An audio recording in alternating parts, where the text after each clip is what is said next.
রূপপুর পারমাণবিক বিদ্যুৎ কেন্দ্রের প্রথম চুল্লির উদ্বোধন নিরাপত্তা নিশ্চিত করেই কাজ করা হচ্ছে বললেন প্রধানমন্ত্রী। আমরা এখন পরমাণু শক্তির একটা অংশ হিসেবে বাংলাদেশ আজকে আমি বলবো আমরা সেখানে একটা স্থান আমরা করে নিতে পারলাম এবং সেটা শান্তির জন্য। খালেদা জিয়ার স্থায়ী মুক্তি সরকারের হাতে নয়, মামলা চলছে জানালেন আইনমন্ত্রী। তত্ত্বাবধায়ক সরকার নিয়ে বিতর্কের অবকাশ নেই।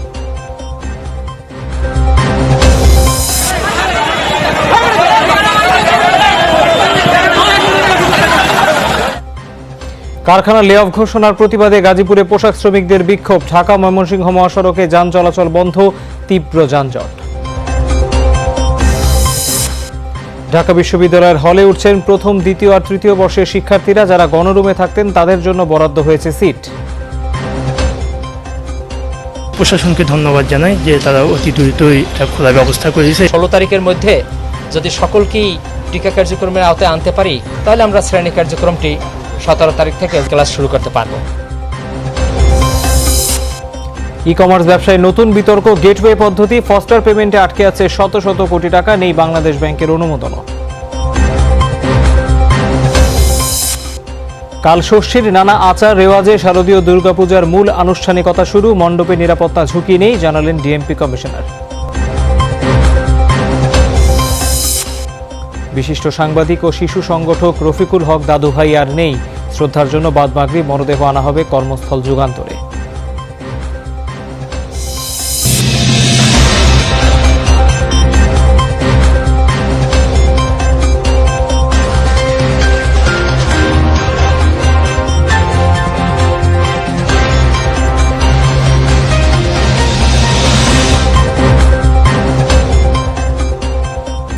দেখছিলেন শিরোনামগুলো। এছাড়াও দেশ বিদেশের আরো খবর নিয়ে দুপুরের বাংলাদেশে আপনাদের সাথে আছি আমি তৌহিদ হোসেন। পুরো খবরে যাচ্ছি। পরমাণু শক্তির শান্তিপূর্ণ ব্যবহারে অঙ্গীকারাবদ্ধ বাংলাদেশ। সরকারের এই অবস্থান স্পষ্ট করে প্রধানমন্ত্রী শেখ হাসিনা বলেছেন, রূপপুর পারমাণবিক প্রকল্প থেকে অস্ত্র নয়, কেবল বিদ্যুৎই বানাবে বাংলাদেশ। সকালে প্রথম ইউনিটে পরমাণু চুল্লি স্থাপন উদ্বোধন করে শেখ হাসিনা বলেন, নিরাপত্তা ও বর্জ্য ব্যবস্থাপনার বিষয়টি নিশ্চিত করেই প্রকল্প বাস্তবায়ন করছে সরকার। কেউ কেউ না বুঝে সমালোচনা করছেন। জানান, জমি খোঁজা চলছে। দক্ষিণাঞ্চলে আরেকটি পরমাণু বিদ্যুৎ কেন্দ্র তৈরি করবে বাংলাদেশ। রিঅ্যাক্টর প্রেসার ভেসেল বা পরমাণু চুল্লি পারমাণবিক বিদ্যুৎ কেন্দ্রের মূল যন্ত্র। জ্বালানি হিসেবে এর মধ্যে লোড হয় ইউরেনিয়াম, আর তার চেইন রিঅ্যাকশনের মাধ্যমেই হবে বিদ্যুৎ উৎপাদন। এবছরের মধ্যে 50% কাজ শেষ হবে বলে জানিয়েছেন প্রধানমন্ত্রী। সব ঠিক থাকলে 2023 সালের প্রথম ইউনিট থেকে 1200 মেগাওয়াট ও 2024-এ দ্বিতীয় ইউনিট থেকে আরও 1200 মেগাওয়াট বিদ্যুৎ পাবে বাংলাদেশ। আমাদের যেটা লক্ষ্য, বাংলাদেশকে এগিয়ে নিয়ে যাওয়া, অর্থাৎ আমরা এখন পরমাণু শক্তির একটা অংশ হিসেবে বাংলাদেশ আজকে আমি বলবো আমরা সেখানে একটা স্থান আমরা করে নিতে পারলাম এবং সেটা শান্তির জন্য। এটাই হচ্ছে বাস্তবতা এবং এটা অত্যন্ত গুরুত্বপূর্ণ। এখন সময় নেই, তাই সার্চ কমিটির মাধ্যমে এবার ইসি গঠন হবে বলে জানিয়েছেন আইনমন্ত্রী। পরের বার থেকে আইনের মাধ্যমে নিয়োগ হবে বলে জানিয়েছেন তিনি। ঢাকা রিপোর্টার্স ইউনিটিতে মিট দ্য রিপোর্টার্স অনুষ্ঠানে তিনি আরও বলেন, এবার সার্চ কমিটির মধ্য দিয়ে ইসি গঠন হবে। তত্ত্বাবধায়ক সরকার নিয়ে তর্ক করার অবকাশ নেই, রায় হয়েছে আদালতে, সবাইকে তা মানতে হবে। তিনি জানান, ডিজিটাল সিকিউরিটি অ্যাক্টের মাধ্যমে বিদেশে অবস্থানরত অপরাধীদের ফিরিয়ে আনার উদ্যোগ নেবে সরকার। আরও বলেন, খালেদা জিয়ার স্থায়ী মুক্তি সরকারের হাতে নয়, মামলা চলছে।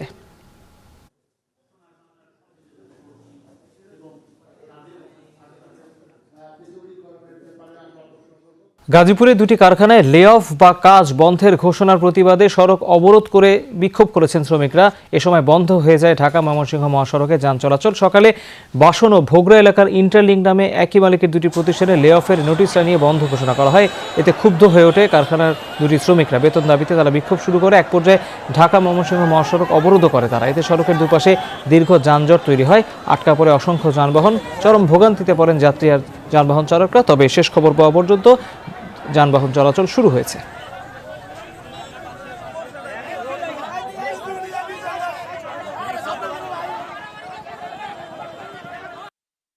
12টা পর্যন্ত কাজ করে গেছি, রাত্রে 12টা পর্যন্ত। আজকে আসার পরে হঠাৎ করে দেখি ফ্যাক্টরিতে তালা মারা, নোটিশ দেওয়া আছে লে অফ। মালিক ফ্যাক্টরি বন্ধ রাখবে, তাতে আমাদের কোনো আপত্তি নাই, কিন্তু আমাদের মানদণ্ড মিটাই দেয়। 10 তারিখ আমাদের বেতন দিতে হবে, দর্শক, এই মুহূর্তে ঢাকা ময়মনসিংহ মহাসড়কে আছেন সহকর্মী পলাশ প্রধান, তার কাছে সরাসরি যেতে চাই। পলাশ, আমরা মাত্র জানতে পারলাম যে যান চলাচল শুরু হয়েছে, তার মানে কি পরিস্থিতি স্বাভাবিক হয়েছে?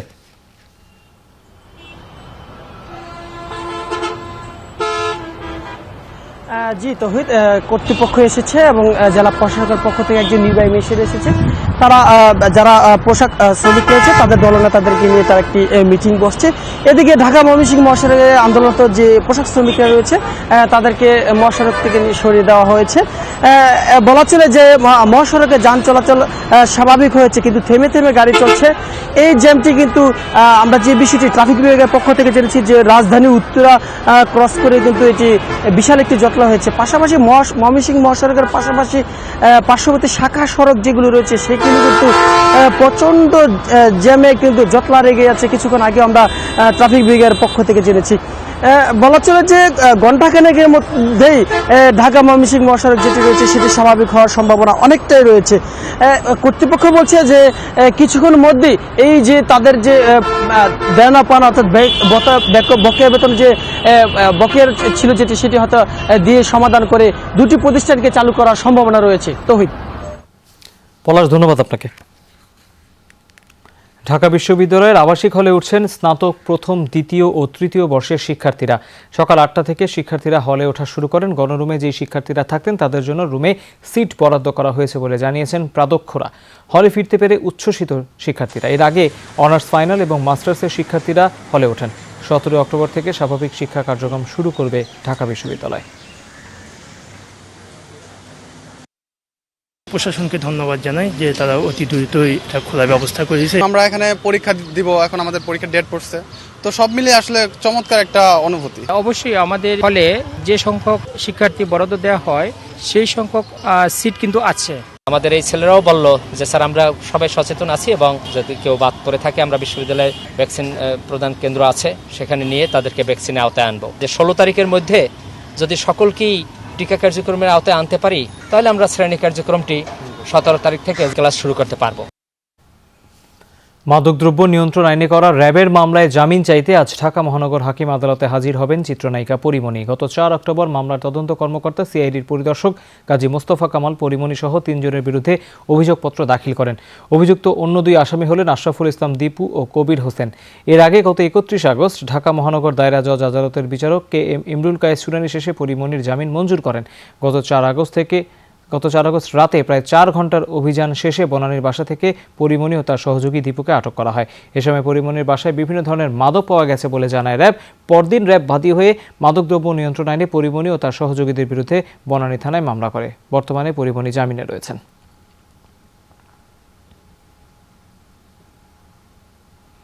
রাজধানীর তেজগাঁওয়ে প্রধান সড়কে পার্ক করা কোটি টাকার গাড়ির ভেতর থেকে এক ব্যক্তির মরদেহ উদ্ধার করেছে পুলিশ। তবে ওই ব্যক্তির পরিচয় নিশ্চিত না করলেও ঘটনাস্থলে হাজির হয়ে একজন দাবি করেছেন তিনি নিহতের ভাই। গাড়িটি ইউডিসি কনস্ট্রাকশনের ব্যবস্থাপনা পরিচালকের গাড়ি এবং ড্রাইভার 7 অক্টোবর বিকেল থেকে নিখোঁজ উল্লেখ করে শনিবার ধানমন্ডি থানায় জিডিও করেছিলেন তিনি। ঢাকা মেট্রো ঘ 117986 নম্বরের গাড়িটি বৃহস্পতিবার থেকেই পরিত্যক্ত অবস্থায় পড়েছিল রাজধানীর তেজগাঁও শিল্পাঞ্চলের ব্যস্ততম এই সড়কটিতে। শনিবার রাতে গাড়ির ভিতর থেকে দুর্গন্ধ বের হলে পুলিশে খবর দেয় পথচারীরা। সংবাদ পেয়ে প্রথমে পুলিশ ও পরে সিআইডির ক্রাইম সিন আসে ঘটনাস্থলে। গাড়ির দরজা ভাঙলে মেলে লাশ। নানা আলামত উদ্ধার করে পুলিশ। গাড়ি এবং ড্রাইভার 7 অক্টোবর বিকেল থেকে নিখোঁজ বলে শনিবার ধানমন্ডি থানায় এর মালিক জিডি করেছিলেন বলে জানায় পুলিশ। জিডির পরিপ্রেক্ষিতে খোঁজখবর নিয়ে এখানে গাড়িটা শনাক্ত করা হয়েছে। তো আমরা in the mean time crime scene এসেছে। এখানে ক্রাইম সিনের মাধ্যমে আমরা গাড়িটা খুলে দেখা গেছে ভিতরে একটা ডেড বডি পাওয়া গেছে। তো অলমোস্ট প্রায় ডিকম্পোজড ডেড বডিটা। এখন পর্যন্ত শনাক্ত করা যায়নি যে ডেড বডিটা কার। আমরা শনাক্ত করতে পারলে বিস্তারিত আপনাদের কাছে জানাতে পারব। তবে ঘটনাস্থলে হাজির হয়ে অলয় ঘোষ নামে একজন দাবি করেন নিহত ব্যক্তি সজল কুমার ঘোষ এবং নিহত তার বড় ভাই। সজল 10 বছর ধরে ইউডিসি কনস্ট্রাকশনের ব্যবস্থাপনা পরিচালকের গাড়ি চালাতেন। বৃহস্পতিবার রাত্রে বাসায় এনে তো 11টা তো আমিও বাসায় গেছি, গিয়ে ফোন দিছি, তখন দেখি আর ধরে নাই। তো ভাবলাম গাড়ি চালায় হয়তো আর একটু পরে ঘুমাইছি। সকালবেলা ফোন দিই, তখনও ধরে নাই। শুক্রবার গেল, আজকে শনিবার গেল, আজকে আবার জিডি করছে থানায়। তখন মনে করেন এই কোম্পানি থেকে আমার ফোন দিচ্ছে গাড়ি পাওয়া গেছে, পরে আমি আসছি। প্রত্যক্ষদর্শীরা জানান, পরিত্যক্ত গাড়ি দেখে বোঝার উপায় ছিল না গাড়ির ভেতরে মরদেহ থাকতে পারে।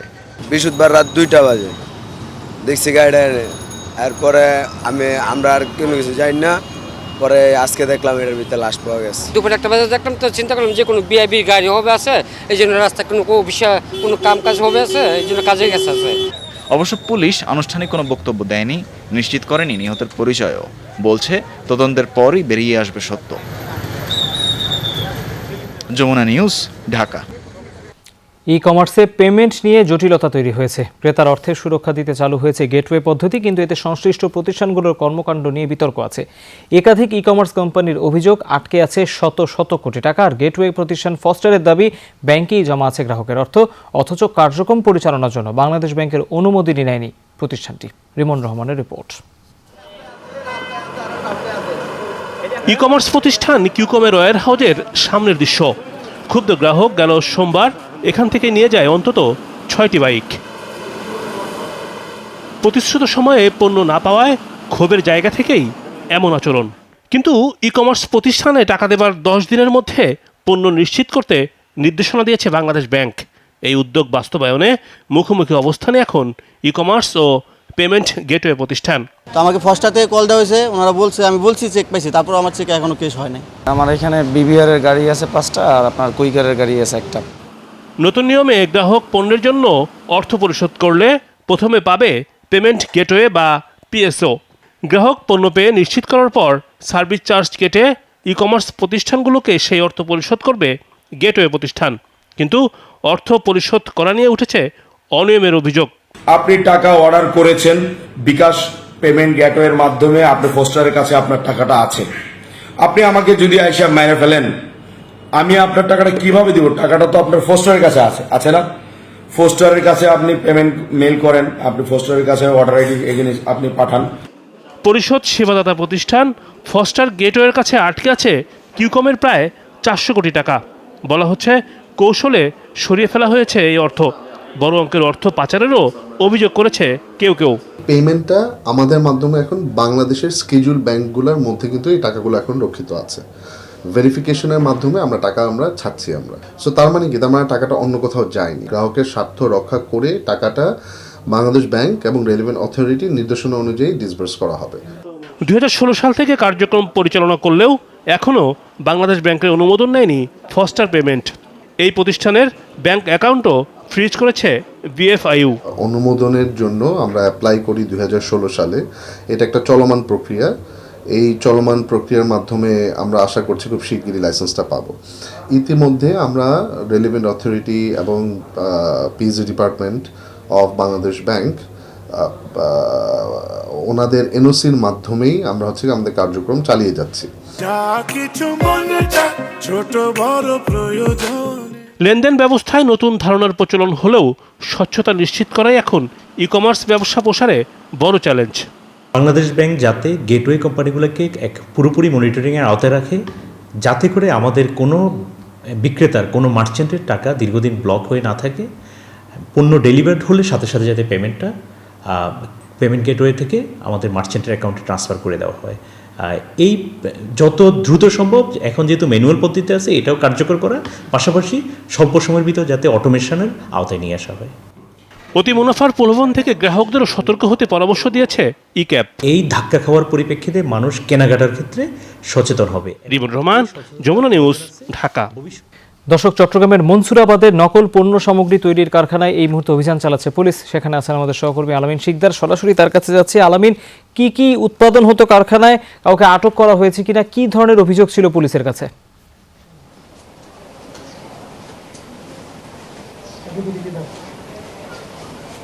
তৌহিদ, এই মুহূর্তে আছে আমি যে মনসুরাবাদের একটি কাঁচা বসতঘর বা সেমি পাকা একটি কলোনিতে। সেই সেমি পাকা কলোনিটির বেশ কিছু রুম, অর্থাৎ প্রায় 12টি রুমের মধ্যে একটি কারখানা গড়ে উঠেছিল। কারখানাটির নাম আমরা বিভিন্ন পণ্যর যে প্যাকেটগুলো আছে সেই প্যাকেটের উপরে আমরা দেখতে পেয়েছি যে ফেভারিট লেখা। তারা হালিম, ভিনেগার সহ যে খাবার জাতীয় যেসব পণ্য আছে, ঘি থেকে শুরু করে বেকিং পাউডার এবং বিভিন্ন গুঁড়ো জল বা কেওড়া জল জল আমরা যেগুলোকে বলি, সেই সব বিভিন্ন পণ্য কিন্তু এখানে আমরা দেখতে পেয়েছি, যার কোনোটিরই কোনো অনুমোদন নেই বলে জানানো হয়েছে। এই মুহূর্তে জাতীয় যে ভোক্তা অধিকার সংরক্ষণ অধিদপ্তর, সেখানকার যে উপপরিচালকের একটি টিম এখানে রয়েছে, তারাই নিশ্চিত করেছে যে এইসব খাবারগুলো আসলে স্বাস্থ্যের জন্য যেমন ক্ষতিকর, তেমনি এগুলো বিনা অনুমতিতে এখানে তৈরি করা হচ্ছিল, যার কারণে জাতীয় গোয়েন্দা সংস্থা NSA-এর তথ্যের ভিত্তিতে কিন্তু তারা এখানে এসেছে এবং তারা এখানে অভিযান পরিচালনা করছে। 12টি রুমের মধ্যে কোনোটিতে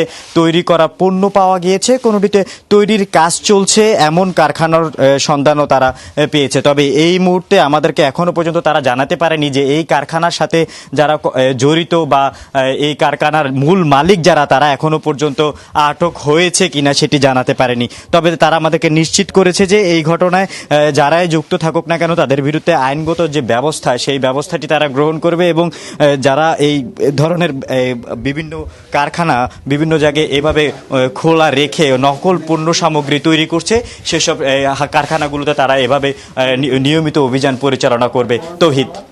আলামিন, ধন্যবাদ আপনাকে। পানি উন্নয়ন বোর্ডের সাবেক নির্বাহী প্রকৌশলী দরপত্রে অনিয়ম জালিয়াতির তদন্ত কার্যক্রমে স্বচ্ছতার দাবি জানিয়ে বিক্ষোভ মিছিল ও সমাবেশ করেছে রাজশাহীর সম্মিলিত ঠিকাদার সমাজ। সকাল 10:30টায় নগরীর পানি উন্নয়ন বোর্ড কার্যালয় চত্বরে এই বিক্ষোভ মিছিল ও ঘণ্টাব্যাপী সমাবেশ হয়। সমাবেশে প্রতিষ্ঠান সংশ্লিষ্ট ঠিকাদার ও তাদের শ্রমিকরা অংশ নেয়। 2019-20 অর্থ বছরে দরপত্র অনিয়ম ও জালিয়াতি করে পাউবোর রাজশাহী কার্যালয়ের নির্বাহী প্রকৌশলী কোহিনুর আলম বিপুল পরিমাণ অর্থও হাতিয়ে নেন বলে অভিযোগ করা হয়েছে। তারা বলেন, 2 দফায় তদন্তে তিনি দোষী প্রমাণিত হয়েছেন, কিন্তু সেই প্রতিবেদন আমলে না নিয়ে 3য় দফায় তদন্তে তাকে অব্যাহতি দেওয়ার প্রক্রিয়া করছে কর্তৃপক্ষ। ঠিকাদাররা এই ঘটনায় পুনরায় স্বচ্ছ তদন্তের দাবি জানিয়েছেন। রাজধানীতে এবার 238টি মণ্ডপে থাকছে শারদীয় দুর্গাপূজার আয়োজন, আর সারা দেশে 32,118টি মণ্ডপে পূজা করবেন সনাতন ধর্মাবলম্বীরা। এরই মধ্যে বেশিরভাগ মণ্ডপে স্থাপন করা হয়েছে প্রতিমা, সাজসজ্জাও শেষ করে এনেছেন আয়োজকরা। এবছর করোনা সংক্রমণ খানিকটা কমে আসায় উৎসব আয়োজন থাকছে বেশিরভাগ এলাকায়, যদিও স্বাস্থ্যবিধি মানায় অবহেলা করতে চান না আয়োজকরা। বিস্তারিত শাকিল হাসানের রিপোর্টে। রংতুলির আঁচড়ে পূর্ণ হয়ে উঠছেন দেবী দুর্গা। সৌন্দর্য আর শক্তিতে বহুমাত্রিক দেবী দুর্গার এই রূপ কয়েক শত বছর ধরেই দৃশ্যমান সনাতন ধর্মাবলম্বীদের মানসপটে। পূর্ণ রূপ পাবার পরই মণ্ডপে স্থাপিত হবেন দেবী। ভক্তদের বিশ্বাস, ষষ্ঠীর বোধনে জাগ্রত হবেন মা দুর্গা। গ্রাম অঞ্চলে দেখতাম, শহরেও দেখতাম, এক চালি দিয়ে সবাই পূজা করতো। এখন এক চালের পূজা উঠেই গেছে। এখন বিভিন্ন ধরনের মডেল দিচ্ছে, ইন্টারনেটে বাইকেরা আমাদের দিচ্ছে, আমরা ওইভাবে কাজগুলো চালিয়ে যাচ্ছি। পুরান ঢাকার তাঁতিবাজারের এই বাড়িতে গত 8 বছর ধরেই আয়োজন হয় শারদীয় দুর্গাপূজার। করোনার কারণে গত বছর বড় পরিসরে করতে না পারলেও এবার আয়োজনে কমতি নেই। সাংস্কৃতিক অনুষ্ঠান, তাছাড়া আরতি, সবটাই আয়োজন আমরা বন্দোবস্ত করি, তবে স্বাস্থ্যবিধি মেনে সব কিছু। পুরান থেকে নতুন ঢাকায় এলে দেখা মিলবে আরও বড় আয়োজনের। বনানী মাঠে এবার যশোর থেকে প্রতিমা আনা হচ্ছে।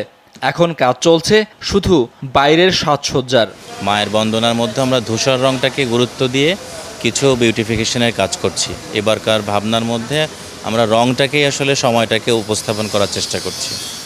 বাঙালি হিন্দু সম্প্রদায়ের সবচেয়ে বড় উৎসব শারদীয় দুর্গাপূজা, তাই সারা বছর তারা অপেক্ষায় থাকেন এই সময়ের জন্য। পূজা মানে হচ্ছে আমার কাছে কেনাকাটা থেকেই শুরু, শুধু যে মণ্ডপে মণ্ডপে ঘুরবো পূজা করব এটা না। ঢাকার যেসব পূজা মণ্ডপ আছে যতগুলো পারা যায় সেগুলো দেখার চেষ্টা করব, বন্ধু বান্ধবদের সাথে ঘুরবো। দিনের পর নেমে আসা রাতেও আলো ছড়াবে এবারের পূজা মণ্ডপগুলো। সনাতন কল্যাণ সংঘের আয়োজনে খামারবাড়ির পূজা মণ্ডপে পূজারীদের জন্য থাকছে সাংস্কৃতিক আয়োজনও। দর্শনার্থীদের ভক্তবৃন্দের প্রবেশের নিরাপত্তা এবং স্বাস্থ্য সুরক্ষা যে বিষয়গুলি আছে, সেই বিষয়গুলি আমরা প্রস্তুতি নিচ্ছি। সবগুলো পূজা মণ্ডপেই আয়োজকদের নিরাপত্তার পাশাপাশি আইনশৃঙ্খলা বাহিনীও বিশেষ নিরাপত্তা ব্যবস্থা নিয়েছে। শাকিল হাসান, যমুনা নিউজ, ঢাকা। ন্যূনতম 1 ডোজ টিকা দেয়া না থাকলে পূজা মণ্ডপে না আসার অনুরোধ জানিয়েছেন ডিএমপি কমিশনার শফিকুল ইসলাম। সকালে ঢাকেশ্বরী মন্দির পরিদর্শন শেষে তিনি কথা বলেন। পূজা মণ্ডপে যেই আসবেন প্রত্যেকেই অনুগ্রহ করে হ্যান্ড স্যানিটাইজ করার ব্যবস্থা রাখবেন এবং মাস্ক না পরে কেউ পূজা মণ্ডপে আসবেন না। সবাই নিজের নিরাপত্তার দিকটা দেখবেন, বয়স্ক যে সদস্য আছে তাদের নিরাপত্তার দিকটা দেখবেন। বয়স্ক যারা টিকা দেয় নাই দয়া করে পূজা মণ্ডপে আনবেন না, এটি কিন্তু মারাত্মক ঝুঁকির বিষয় হবে।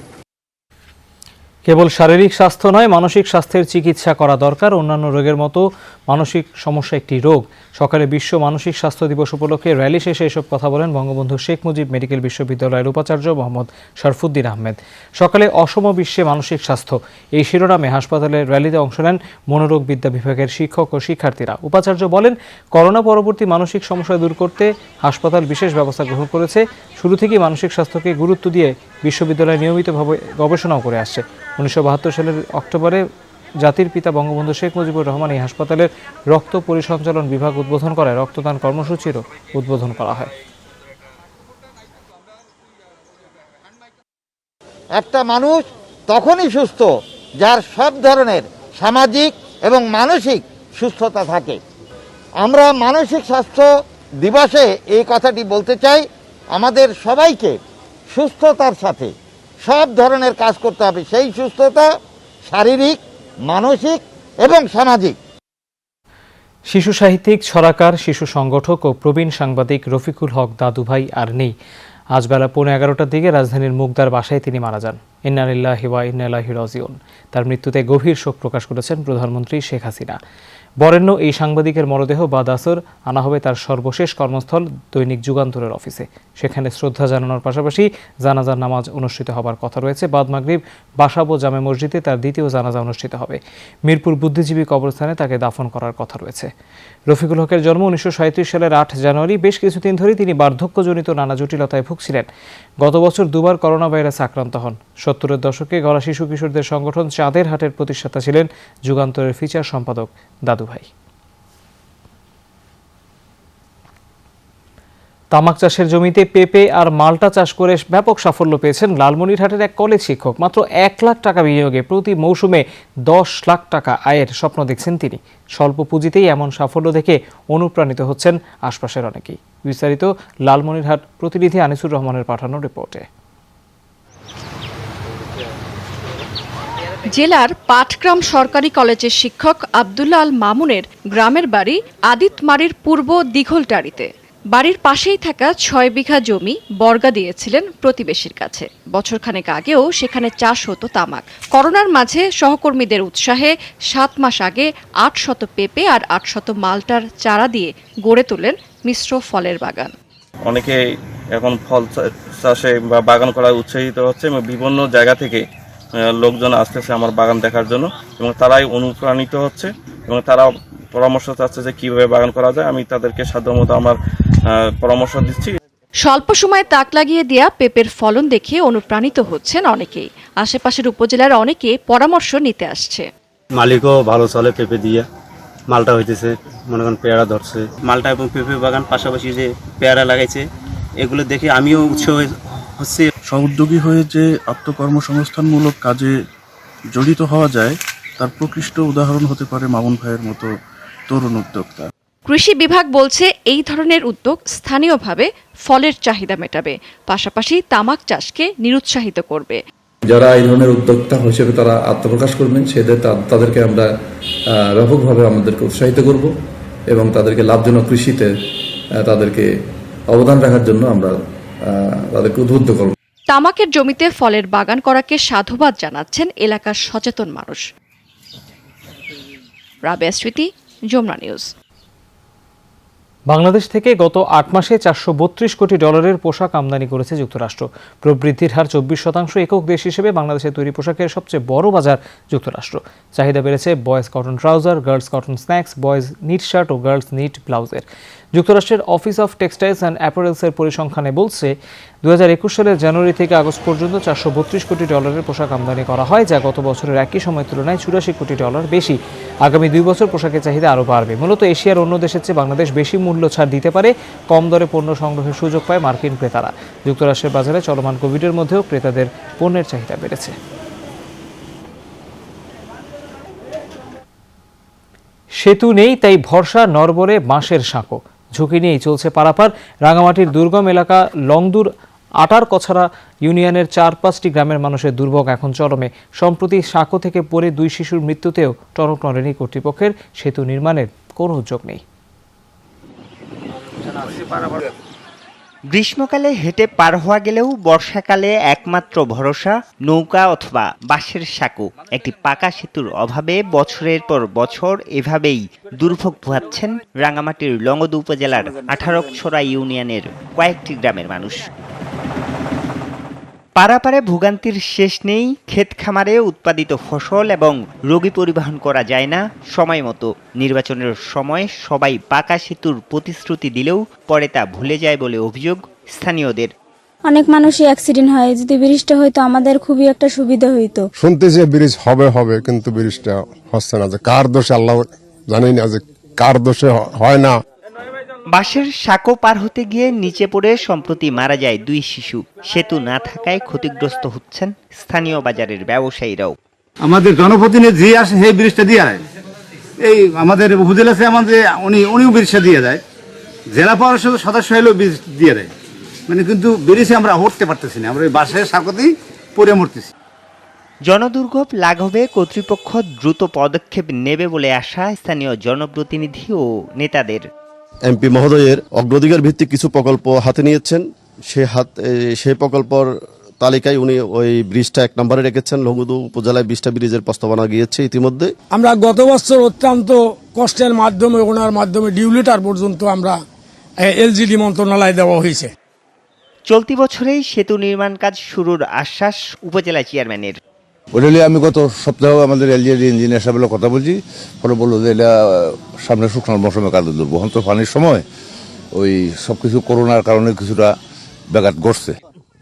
তবে আর প্রতিশ্রুতি নয়, এবার বাস্তবায়ন দেখতে চান দুর্গম এই এলাকার মানুষ। আরিফুর রহমান সবুজ, যমুনা নিউজ। ইন্ডিয়ান প্রিমিয়ার লিগের প্লে অফ শুরু হচ্ছে আজ থেকে। আজ প্রথম কোয়ালিফায়ারে দিল্লি ক্যাপিটালসের মুখোমুখি হবে চেন্নাই সুপার কিংস। আজ রাত 8টায় খেলা শুরু হবে।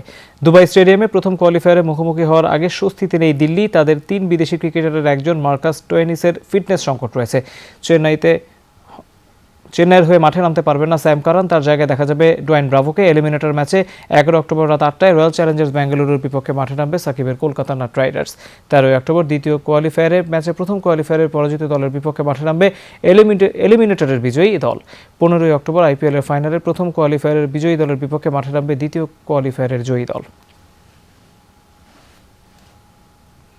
বাংলাদেশ বিশ্বকাপ স্কোয়াডের সাথে যুক্ত করা হয়েছে পেসার রুবেল হোসেনকে। তবে কারো ইনজুরি হলেই কেবল ম্যাচ খেলার সুযোগ পাবেন বাগেরহাটের এই পেসার, জানিয়েছে বিসিবি।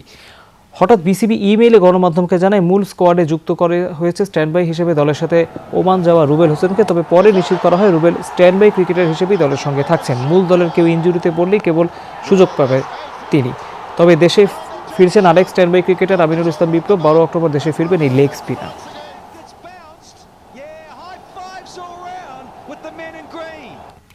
টি-20 বিশ্বকাপের ভেন্যু আমিরাত এবং ওমানের তাপমাত্রা মাথায় রেখে তৈরি করা হয়েছে বাংলাদেশ জাতীয় ক্রিকেট দলের জার্সি। আর তাতে প্রথমবারের মতো ফ্যাব্রিক্স হিসেবে ব্যবহার করা হয়েছে recycled plastic.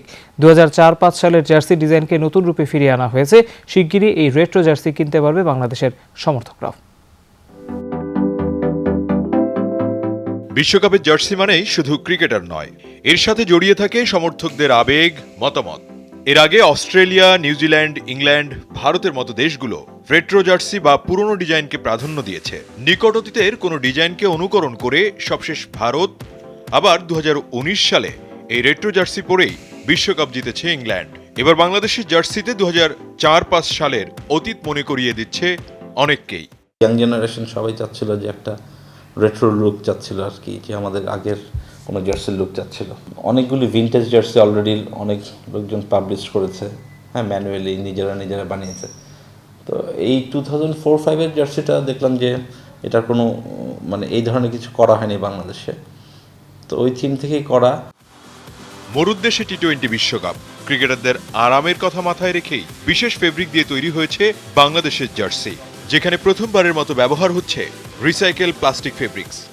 Mash fabric, interlock mash, এটা একটা টেক্সচারে করা। এটা আপনি দেখছিলেন বাতাস ঢুকে, আর পিছনেও আমরা ম্যাশ ফ্যাব্রিক ইউজ করেছি যেন এয়ার সার্কুলেশনের জন্য, যেন গরম বাতাস বা মানে বাতাসটা মানুষের শরীরে হয় আর কি।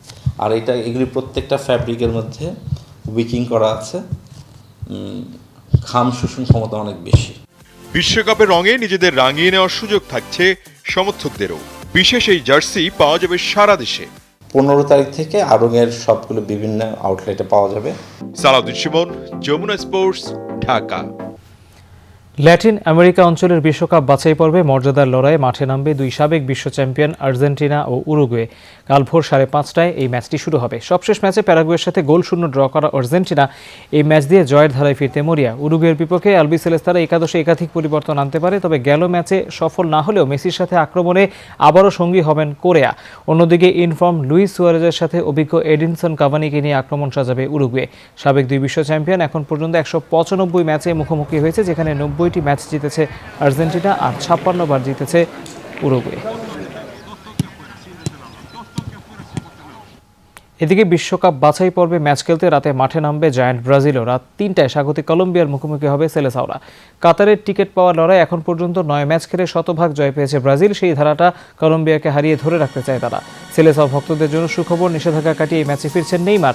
ব্রাজিল একাদশে একাধিক পরিবর্তন আসতে পারে, নেইমারকে জায়গা দিতে বাদ পড়তে পারেন হেসুস, সেই সাথে আলেকজান্ড্রো ও গোলরক্ষক এডারসনও জায়গা পেতে পারেন মূল একাদশে। এখন পর্যন্ত কলম্বিয়ার সাথে 33টি ম্যাচ খেলে ব্রাজিল জিতেছে 20টিতে, হেরেছে মাত্র 3টিতে। ব্যালন ডি অরের জন্য 30 জনের সংক্ষিপ্ত তালিকা প্রকাশ করা হয়েছে, যেখানে মেসি, রোনালদো সহ আধিক্য আছে ইউরো ও চ্যাম্পিয়ন্স লিগ জয়ী ফুটবলারদের। তালিকায় আছেন কোপা আমেরিকা জয়ী লিওনেল মেসি। আর্জেন্টিনার 18 বছরের শিরোপা খরা কেটেছে এবার। মেসির সঙ্গে ব্যালন ডি অর জয়ের দৌড়ে আছেন তার দুই ক্লাব সতীর্থ নেইমার ও এমবাপ্পে। পুরস্কারের অন্যতম বড় দাবিদার চেলসির হয়ে চ্যাম্পিয়ন্স লিগ ও ইতালির হয়ে ইউরো জয়ী জর্জিনিও। তালিকায় আছেন চেলসির অ্যাসপিলিকুয়েতা, কন্তে ও মেসন মাউন্ট। আছেন ইতালির ইউরো জয়ী দলের 4 ফুটবলার বারেল্লো, বোনুচ্চি, ফিয়েলিনি ও দোনারুমা। এছাড়াও goal machine Lewandowski, Haaland, Romelu Lukaku, Karim Benzema, Mohamed Salah ও ক্রিস্টিয়ানো রোনালদো রয়েছেন। সিটিকে ইপিএল শিরোপা জেতানো Kevin De Bruyne, Ruben Dias, Phil Foden ও রাহিম স্টার্লিংও আছেন এই লড়াইয়ে।